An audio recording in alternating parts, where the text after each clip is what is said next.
മൊബൈലിൽ ഒതുങ്ങിയ ഇന്നത്തെ തലമുറയ്ക്ക് ജീവിതപാഠം നൽകുന്ന ഡിജിറ്റൽ തലമുറയിൽ നിന്നും സമൂഹ സേവനത്തിലേക്ക് പുതുതലമുറയെ കൈപിടിച്ച് നടത്തുന്ന സംഘടനയാണ് NCC എന്ന് advocate Francis George MP.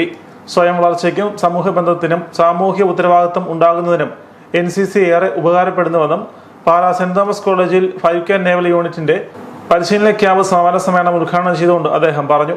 Unit commanding officer Hari പരമേശ്വറിന്റെ അധ്യക്ഷതയിൽ ചേർന്ന സമാപന സമ്മേളനത്തിൽ college administrative manager father Mathew Alappatt മെഡയിൽ ആമുഖ സന്ദേശം നൽകി. 5K യൂണിറ്റ് ചങ്ങനാശ്ശേരിയുടെ കീഴിലുള്ള 6 കോളേജുകളിലെയും 15 സ്കൂളുകളിലെയും 500-ലധികം കേഡറ്റ്സും അധ്യാപകരും 25-ലധികം ജീവനക്കാരുമാണ് 10 ദിവസത്തെ ക്യാമ്പിൽ പങ്കെടുത്തത്. ക്യാമ്പിൽ പങ്കെടുത്ത കേഡറ്റുകൾക്ക് പരേഡ് ട്രെയിനിങ്, വെപ്പൺ ട്രെയിനിങ്, നീന്തൽ, kayaking, disaster management, fire fighting, വ്യക്തിത്വ വികസനം, ലഹരി വിരുദ്ധ campaign, career guidance, yoga, firing തുടങ്ങിയ വിഷയങ്ങളിൽ ക്ലാസുകൾ നൽകുകയും പരിശീലനം നൽകുകയും ചെയ്തു.